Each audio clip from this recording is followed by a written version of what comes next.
오늘의 말씀은 아모스 7장입니다. 주 여호와께서 내게 보이신 것이 이러하니라. 왕이 풀을 벤 후 풀이 다시 움돋기 시작할 때에 주께서 메뚜기를 지으심에 메뚜기가 땅의 풀을 다 먹은지라. 내가 이르되 주 여호와여 청하건대 사하소서. 야곱이 미약하오니 어떻게 소리이까 하매 여호와께서 이에 대하여 뜻을 돌이키셨으므로 이것이 이루어지지 아니하리라. 여호와께서 말씀하셨느니라. 주 여호와께서 또 내게 보이신 것이 이러하니라. 주 여호와께서 명령하여 불로 징벌하게 하시니 불이 큰 바다를 삼키고 육지까지 먹으려 하는지라. 이에 내가 이르되 주 여호와여 청하건대 그치소서. 야곱이 미약하오니 어떻게 소리이까 하매 주 여호와께서 이에 대하여 뜻을 돌이켜 주 여호와께서 이르시되 이것도 이루지 아니하리라 하시니라. 또 내게 보이신 것이 이러하니라. 다림줄을 가지고 쌓은 담 곁에 주께서 손에 다림줄을 잡고 서셨더니 여호와께서 내게 이르시되 아모스야 내가 무엇을 보느냐. 내가 대답하되 다림줄이니이다. 주께서 이르시되 내가 다림줄을 내 백성 이스라엘 가운데에 두고 다시는 용서하지 아니하리니 이삭의 산당들이 황폐되며 이스라엘의 성소들이 파괴될 것이라. 내가 일어나 칼로 여로보암의 집을 치리라 하시니라. 때에 베델의 제사장 아마샤가 이스라엘의 왕 여로보암에게 보내어 이르되 이스라엘 족속 중에 아모스가 왕을 모반하나니 그 모든 말을 이 땅이 견딜 수 없나이다. 아모스가 말하기를 여로보암은 칼에 죽겠고 이스라엘은 반드시 사로잡혀 그 땅에서 떠나겠다 하나이다. 아마샤가 또 아모스에게 이르되 선견자야 너는 유다 땅으로 도망하여 가서 거기에서나 떡을 먹으며 거기에서나 예언하고 다시는 베델에서 예언하지 말라. 이는 왕의 성소요 나라의 궁궐임이니라. 아모스가 아마샤에게 대답하여 이르되 나는 선지자가 아니며 선지자의 아들도 아니라 나는 목자요 뽕나무를 지배하는 자로서 양떼를 따를 때에 여호와께서 나를 데려다가 여호와께서 내게 이르시기를 가서 내 백성 이스라엘에게 예언하라 하셨나니 이제 너는 여호와의 말씀을 들을지니라. 내가 이르기를 이스라엘에 대하여 예언하지 말며 이삭의 집을 향하여 경고하지 말라 하므로 여호와께서 이와 같이 말씀하시기를 내 아내는 성읍 가운데서 창녀가 될 것이요 내 자녀들은 칼에 엎드러지며 내 땅은 측량하여 나누어질 것이며 너는 더러운 땅에서 죽을 것이요 이스라엘은 반드시 사로잡혀 그의 땅에서 떠나리라 하셨느니라. 자, 아모스 7장은 이 앞에 나와 있는 1장부터 6장까지의 내용과는 조금 좀 다른 형식을 취합니다. 전체적으로 어떤 구도냐면 세 개의 환상과 또 한 가지 실제로 일어난 사건을 다루고 있습니다. 네 개의 사건들이 등장하는 거죠. 세 개의 환상들 그리고 베델의 제사장 아마샤와 이 아모스 사이의 대립 이렇게 구성되어 있습니다. 자, 이 네 장면들을 통해서 우리는 하나님이 어떤 분이신가 그리고 우리는 어떠한 삶을 살아야 하는 것인가 하는 것을 깨닫게 됩니다. 자, 첫 번째 환상. 자, 환상이 세 개가 등장하는데 그 첫 번째 환상은 1절부터 3절까지 나오는 메뚜기의 환상입니다. 자, 1절 말씀 보시면 이렇게 되어 있죠. 왕이 풀을 벤 후에 풀이 다시 움돋기 시작할 때에 주께서 메뚜기를 지으시며. 자, 우리가 잘 알고 있는 사실이 있죠. 메뚜기 때 우리나라에 있는 메뚜기는 뭐 여기에는 뭐 감히 갖다 붙일 수가 없죠. 이 북아프리카와 중동 지역을 다니는 그 메뚜기 떼는 수억 마리에 해당하기 때문에 이 메뚜기 떼가 한번 지나가면 그 모든 농작물들이 다 사라질 정도로 그렇게 끔찍한 재앙이라고 볼 수가 있습니다. 그래서 이 메뚜기의 재앙은 하나님께서 이 출애굽 이전에 애굽의 그 바로 왕과 애굽 백성들을 심판하실 때 사용한 재앙 가운데 하나였죠. 자, 그런데 여기에서 우리가 이런 생각을 할 수가 있습니다. 풀을 다 뜯어먹었다. 물론 목축의 입장에서 보면 풀이 없으면 양이나 소를 기를 수가 없잖아요. 하지만 단지 이게 풀일까? 어쩌면 풀을 의미한다 그러면 우리가 생각할 때 좀 그거 가지고 뭐 큰 문제가 되겠느냐 할 수 있는데, 여기에서 1절에 나오는 풀이라고 번역된 이 단어는 히브리어로 레켓입니다. 이 레켓이는 뭐냐면, 물론 풀이라는 의미를 가지고도 있어요. 하지만 뒤에 하는 수확, 마지막으로 하는 수확, 이런 뜻이 담겨 있습니다. 자, 마지막으로 하는 수확, 마지막으로 수확을 한 다음에 다시 첫 수확이 시작된다는 거죠. 마지막 수확을 마쳤습니다. 그래서 그것을 이제 창고에 들였어요. 그 창고에 들인 곡식들을 먹습니다. 그러면 그 곡식이 떨어질 때쯤 돼서 다시 수확을 해야죠. 다시 농사를 짓고 다시 양식을 얻어야 됩니다. 그러려면 그 마지막 한 해의 마지막 수확을 마친 다음에 그 다음에 다시 곡식을 심고 움이 돋아야 되는데, 1절 말씀의 이 환상을 보면 풀이 다시 돋기 시작할 때, 즉 곡식을 파종해서 그 곡식의 싹이 다시 돋기 시작할 때 하나님께서 메뚜기 떼를 보내셔서 그 땅의 풀을, 그 땅에 처음 이제 막 나오기 시작하는 그 곡식의 싹을 다 먹어버린 거예요. 자, 이거 뭘 의미할까요?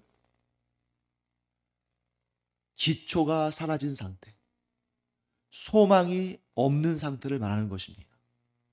자, 어쨌든 간에 이렇게 음이 돋고 곡식이 자라기 시작하면 그것이 어떤 자연재해나 이런 것들이 닥친다 할지라도 어떻게 해서든지 간에 좀 먹을 것이 남을 수 있는데, 아예 돋는 싹부터 다 사라져 버리면 아예 거둘 수 있는 것이 사라져 버리는 거죠. 즉 하나님께서 이 죄악 가운데 있는 이스라엘, 회개하지 않고 하나님께로 돌아오지 않는 이스라엘을 향해서 너희의 모든 소망을 내가 다 꺾어버리겠다 하고 말씀하신 것입니다. 자, 그때 아모스가 어떻게 합니까? 하나님, 야곱이, 여기서 말하는 야곱은 이스라엘을 의미하는 거죠. 이스라엘이 아직 이렇게 연약한데 하나님께서 그 모든 소망을 꺾어버리시면 어떻게 이스라엘이 설 수 있겠습니까? 제발 그 화를 거두어 주시옵소서. 이렇게 중보하며 기도합니다. 그 결과 하나님께서 그 화를 내리지 않으시기로 또 거둬가시는 그런 은혜를 베풀어 주시죠. 자, 아모스의 기도를 통해서 우리가 뭘 볼 수 있습니까? 기초가 무너지고 소망이 없는 그런 자리에서도 여전히 하나님께 간구하며 기도하며 중보하는 자들이 있기 까닭에 소망이 다 꺼진 것은 아니다. 아직 소망이 남아있다 하는 것을 보여주시는 것입니다. 자, 4절부터 6절까지는 두 번째 환상이 등장하죠. 그 두 번째 환상은 불의 환상입니다. 4절 말씀 보시면 주 여호와께서 명령하여 불로 징벌하게 하시니 불이 큰 바다를 삼키고 육지까지 먹으려 하는지라. 여러분, 이 불 무엇을 의미할까요? 모든 것을 다 휩쓸어 버리고 소멸시키는 불. 이스라엘에 아무것도 남기지 않고 다 소멸시키는 하나님의 심판과 재앙이 임할 것을 말씀하시는 것입니다. 자, 이번에도 아모스는 첫 번째와 마찬가지로 이렇게 하나님께 간구합니다. 5절에 나오죠. 청하건대 그치소서. 야곱이 미약하오니 어떻게 서리이까? 자, 그러니까 하나님께서 뭐라고 하십니까? 이것도 이루지 아니하리라. 자, 이 두 번의 환상, 메뚜기의 환상과 불의 환상을 통해서 우리는 무엇을 알게 되냐면 하나님의 자비하심을 알게 됩니다. 하나님은 이 두려운 심판이 있기까지 오래 참으시고 심판보다 자비를 앞세우시고 하나님께 간절히 간구하는 기도의 일꾼들이 있을 때 그 기도를 들으시고 그 뜻을 돌이키기도 하신다. 하나님은 우리의 기도를 들으시고 소망을 잃어버린 곳에 소망을 다시 세워주신다. 여러분, 이 아모스의 중보 기도를 통해서 우리는 무엇을 보게 되냐면 이때로부터 약 700년쯤 이후에 이 땅에 오시는 예수 그리스도의 중보 사역을 보게 됩니다. 자, 아모스가 만일 하나님께 간절히 간구하지 않았다면 하나님께서는 정하신 그 재앙을 보내셨을 거예요. 그러나 아모스가 하나님께 간절히 중보의 선지자의 모습으로 하나님께 간절히 간구했더니 하나님께서 그 뜻을 돌이키셨습니다. 그런데 하나님께서 예비하신 그 재앙은 시기가 미루어졌을 뿐 결국 하나님의 징계로 말미암아 북이스라엘은 멸망을 당하죠.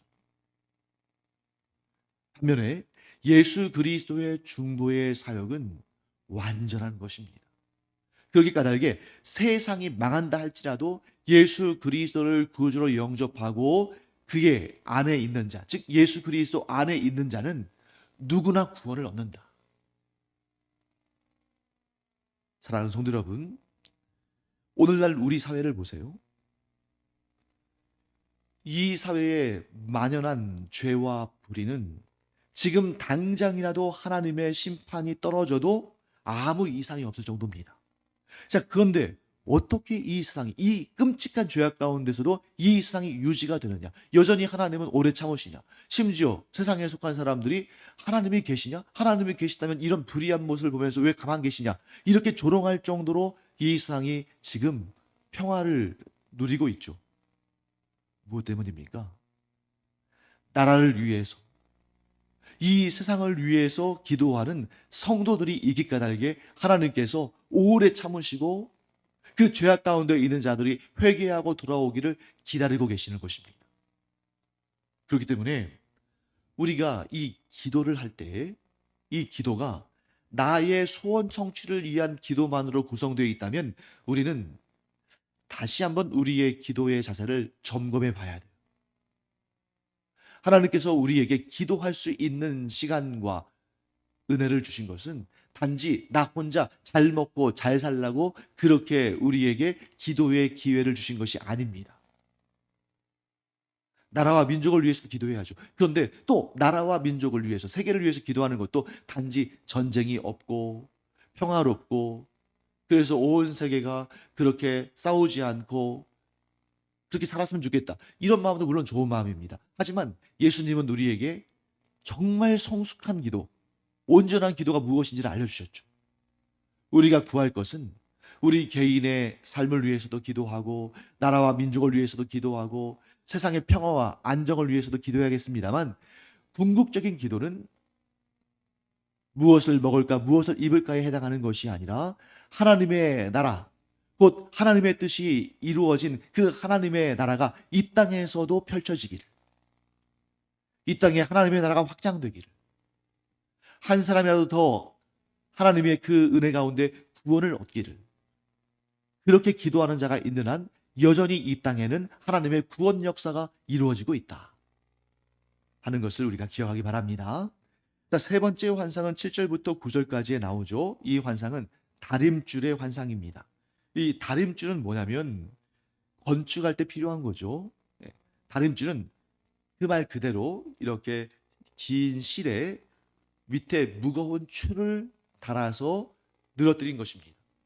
자, 그러면 이 밑에 무거운 추가 중력 때문에 줄을 팽팽히 아래로 당기겠죠? 그러면 어디에 있든지 간에 비탈길에 있든 평지에 있든 언덕에 있든 바다에 있든 어디에 있든지 간에 지구의 중심을 향한 그 중력의 영향으로 수직으로 줄이 서게 됩니다. 이게 다림줄이에요. 언제 어떤 상황에서도 수직을 유지하게 하는 그 줄이 다림줄인데 이것은 뭘 상징하냐면 하나님의 공의를 상징합니다. 자, 뭘 의미합니까? 하나님은 자비의 하나님이시기도 하지만 동시에 공의의 하나님이시다. 그래서 사람의 기준이 아니라 하나님의 기준으로 모든 것을 달아보시는 것입니다. 그래서 하나님의 달아보심 할 때 크게 두 가지를 사용하죠. 하나는 다림줄, 올바로 서 있는지. 다른 하나는 저울, 하나님께서 달아보실 때에 하나님의 뜻에 합당하고 하나님의 기준에 합당한지. 사랑하는 성도 여러분, 우리의 눈금, 우리의 다림줄은 우리의 삶을 측량하고 우리의 삶을 평가하는 그 다림줄은 사람의 기준이 아니라 하나님의 말씀을 기준으로 삼기를 간절히 축원합니다. 사람이 자신이 다림줄의 기준이 되면 뇌물을 받으면 판결을 굽게 하고 자기의 기준에 따라 선과 악을 자기 마음대로 결정하고 다른 사람들을 해치면서도 자기의 이익에 부합하면 그것이 정의가 되고 그것이 옳은 일이 되는 그런 안타까운 모습을 보게 되죠. 하지만 절대자이시며 진리의 하나님의 말씀을 다른 줄로 삼으면 우리는 하나님의 뜻대로 살며 하나님의 심판이 아니라 하나님의 칭찬과 하나님의 복을 받는 그런 올바른 삶을 살 수 있게 되는 줄 믿습니다. 이스라엘은 하나님의 다림줄로 재어봤을 때 그들은 기울어져 있었어요. 하나님 쪽으로 기운 것이 아니라 우상 쪽으로 기울어진 거죠. 지혜로운 자는 하나님의 말씀을 기준으로 삼아서 하나님의 말씀을 다림줄로 삼아서 자기의 삶을, 자기의 생각과 말과 행동을 점검하고 잘못된 부분을 고치고 바로 세우는 자입니다. 우리의 생각이 잘 됐는지 잘못됐는지, 내가 지금 입 밖으로 내뱉는 이 말이 좋은 말인지 나쁜 말인지, 내가 지금 결정하고 행동하는 것이 하나님 보시기에 의로운지 혹은 불의한지 내가 기준이 되어서는 안 돼요. 혹은 세상의 세계관이 기준이 되어서는 안 됩니다. 하나님의 말씀을 기준으로 삼고 매 순간마다 지금 이 생각이, 지금 내가 하고 있는 이 말이, 지금 나의 결정과 행동이 하나님의 뜻에 합당한지를 늘 점검하는, 그래서 하나님 앞에 책망받지 않고 칭찬받는 우리가 되기를 간절히 축원합니다. 그 다음에 이제 마지막으로 10절부터 17절까지는 아모스와 베델의 제사장 아마샤 사이에 대립 구도가 등장합니다. 이것은 환상이 아니라 실제로 있었던 일이에요. 자, 베델의 제사장. 베델의 제사장은 뭐 한 사람일까요? 제사장은 하나님을 섬기는 일이잖아요. 그런데 여러분, 우리가 여기서 기억할 일이 있습니다. 북이스라엘의 첫 번째 왕인 여로보암. 지금 오늘 본문에 나오는 왕은 여로보암이긴 한데 첫 번째 여로보암이 아니라 두 번째 여로보암이죠. 근데 첫 번째 여로보암이 베델과 단, 곧 북이스라엘의 남쪽 끝과 북쪽 끝에 금송아지 우상을 만들고 그것을 섬겼습니다. 그러니 여기서 말하는 베델의 제사장은 금송아지 앞에서 제사를 드리는 사람이에요. 그런데 금송아지 앞에서 제사를 드리면서 그 말로는 뭐라고 말합니까? 우리가 여호와 하나님을 섬긴다고 말해요. 이게 얼마나 어울리지 않는 말입니까? 여호와 하나님을 섬긴다 하면서 금송아지 앞에 제사를 드리고 절을 해요. 그래서 아모스가 이 아마샤와 북이스라엘의 여로보암 왕과 이스라엘 백성들에게 이렇게 선포합니다. 너희가 이런 악을 회개하지 않으면 너희가 다 죽임을 당하거나 포로로 끌려가서 고난을 당하게 된다. 그 얘기를 아마샤가 들었습니다.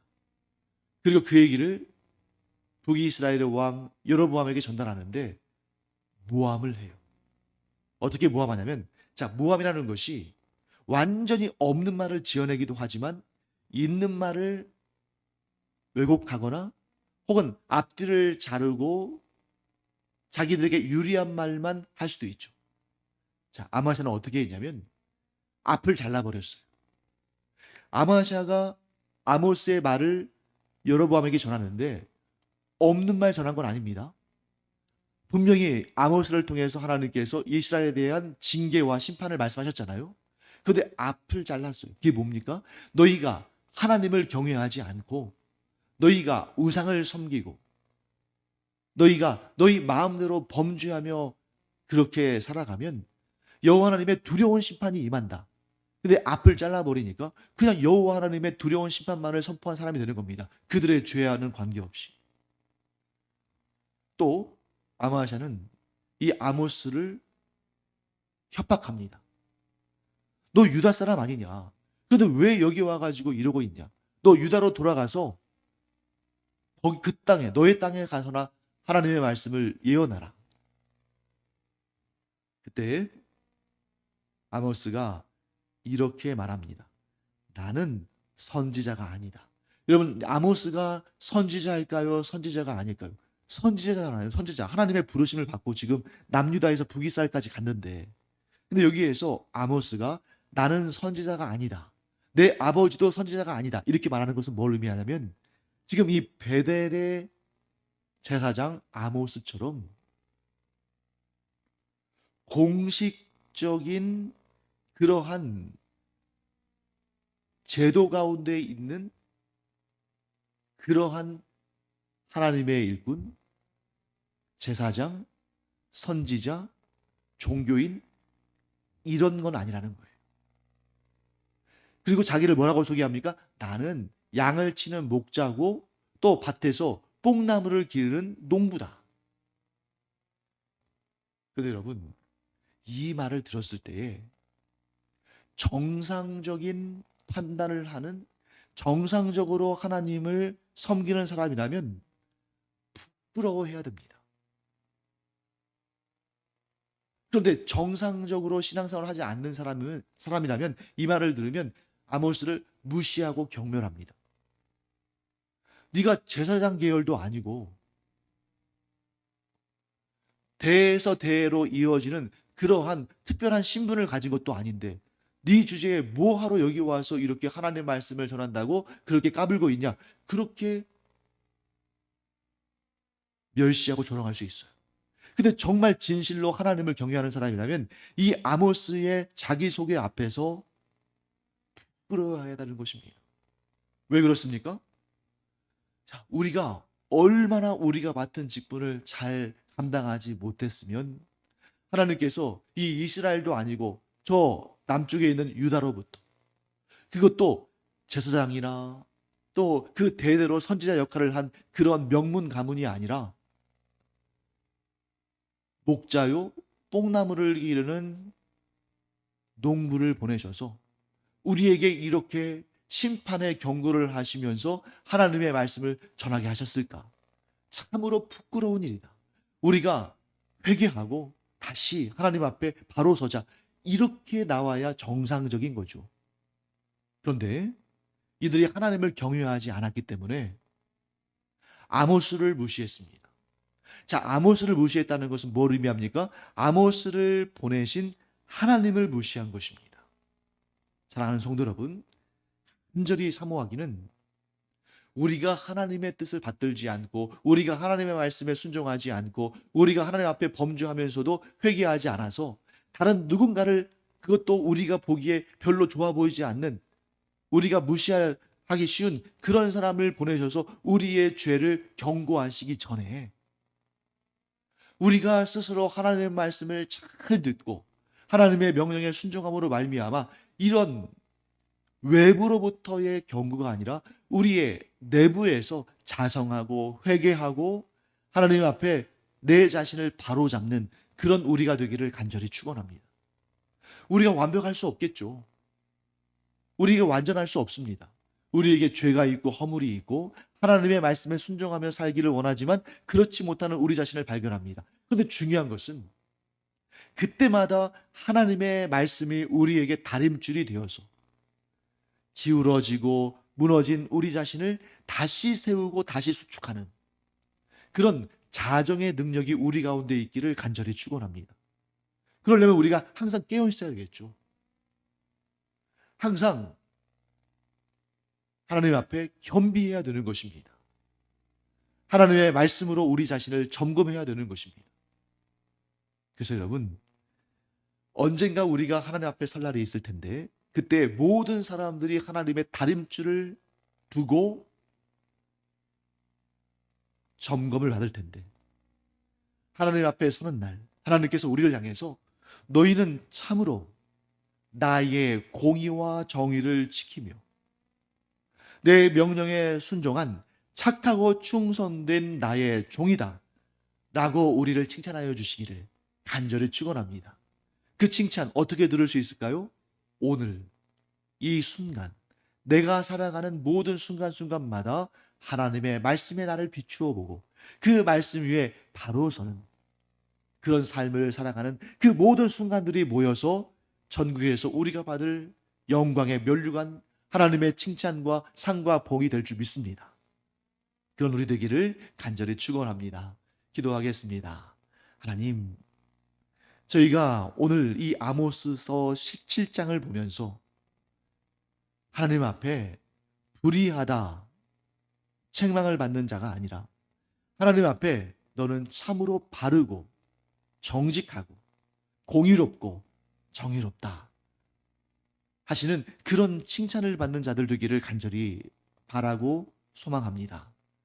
하나님, 항상 하나님의 말씀을 가까이 할 뿐만 아니라 모든 순간마다 그 말씀으로 우리 자신을 비추어 보고 그 말씀에 순종하며 그 말씀 위에 바르게 서는 저희들 되게 하여 주시옵소서. 저희가 연약하여 그 일을 잘 감당하지 못할 때에 저희 안에 계시는 성령께서 저희와 함께 하여 주셔서 그렇게 온전한 그리스도인으로 성장해 갈 수 있도록, 성숙해 갈 수 있도록 저희를 도우시고 인도하여 주시옵소서. 감사드리며 예수님의 이름으로 축복하며 기도합니다. 아멘.